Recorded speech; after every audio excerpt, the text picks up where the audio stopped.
Assalamualaikum guys. Halo, balik lagi ke channel YouTube Belajar Bersama Nafa. Kali ini aku akan membahas tentang Kuva Philips.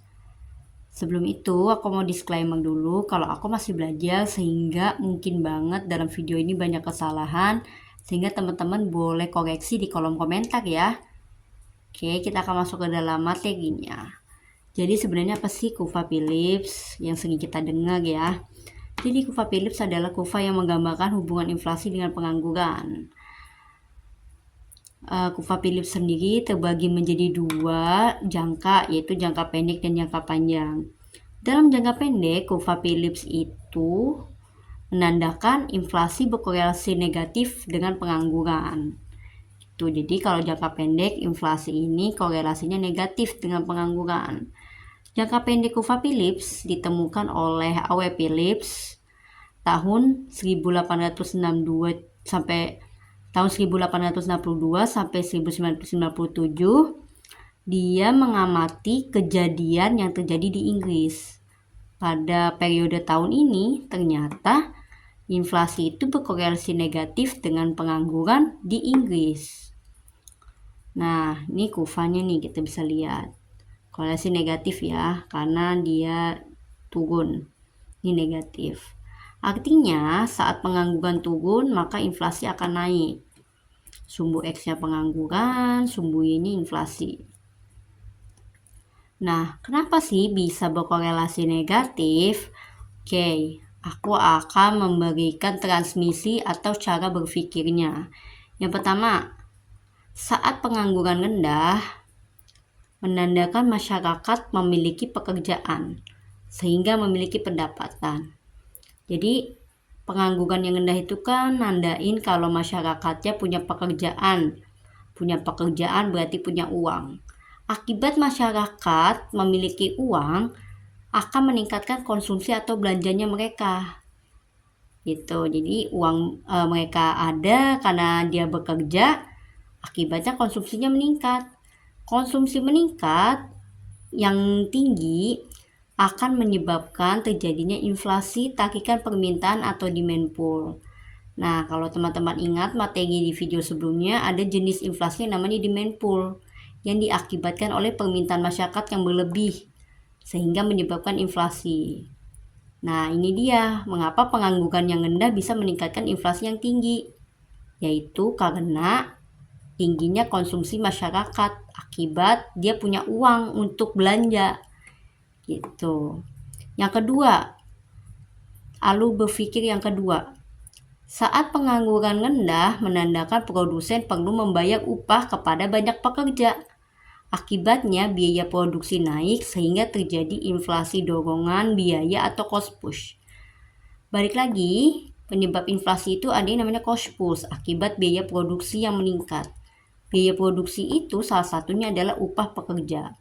Maka saat pengangguran rendah, produsen itu kan membayar banyak pekerja. Akibatnya biaya produksinya naik, sehingga terjadi inflasi dorongan biaya atau cost push. Seperti itu. Itu ya teman-teman cara berpikirnya. Oke.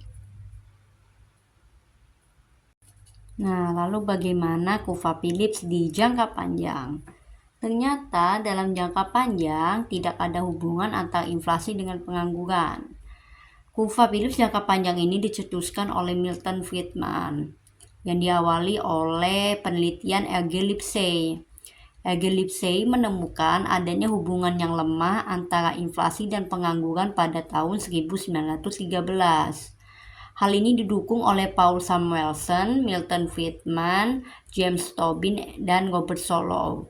Mereka mengatakan adanya pengangguran alamiah yang sulit diturunkan sehingga tidak ada lagi tuh korelasi antara inflasi dengan pengangguran. Kita lihat di kurva jangka panjang ini sudah tidak ada hubungan antara inflasi dan pengangguran.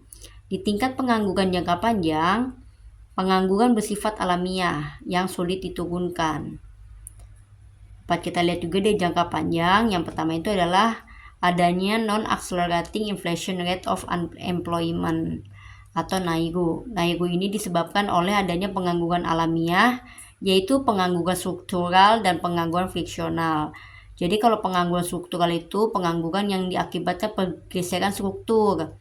Misalnya struktur dari agraris ke industri, berarti petani akan menjadi pengangguran alamiah atau pengangguran struktural. Yang kedua, friksional. Pengangguran friksional itu pengangguran yang disebabkan oleh orang yang berhenti bekerja untuk mencari pekerjaan yang layak. Nah, itu adalah salah satu pengangguran alamiah. Jadi pengangguran struktural dan friksional ini sudah tidak bisa dipengaruhi oleh kebijakan moneter. Seperti itu, karena terjadinya dengan alami, tidak bisa diatur oleh kebijakan moneter.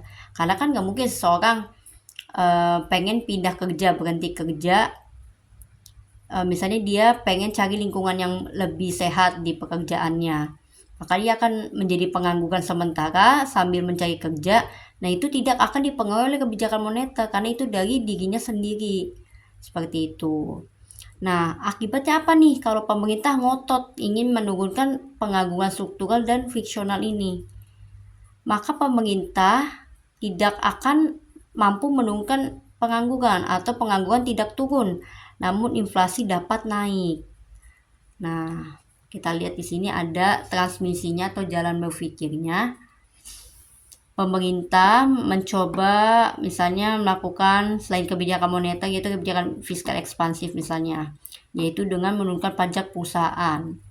Nah, diharapkan jika pajak perusahaan menurun, perusahaan itu akan membuka cabang baru. Pembukaan cabang baru dia akan merekrut pegawai dan pengangguran akan turun. Nah, namun kebijakan ini tidak efektif terhadap pengangguran alamiah, apalagi kalau pengangguran friksional. Sehingga jika pemerintah melakukan hal ini, pengangguran tidak akan turun, tapi pengangguran tidak turun tapi inflasi meningkat karena di sini pemerintah melakukan kebijakan fiskal ekspansif yang mana nanti akan menyebabkan jumlah uang beredar meningkat. Nah, DUB naik, baru pasti nanti akan inflasi. Seperti itu. Jika teman-teman ingin request aku bahas apa nanti tentang ekonomi di YouTube channel ini, teman-teman boleh komen di kolom komentar. Sekian video kali ini, semoga bermanfaat. Untuk teman-teman yang tertarik mempelajari ilmu ekonomi lebih dalam lagi, aku membuka privat, yaitu Privat Ekonomi by Nafa. Bisa dikunjungi Instagramnya yang tertera pada layar. Sekian dari aku, terima kasih.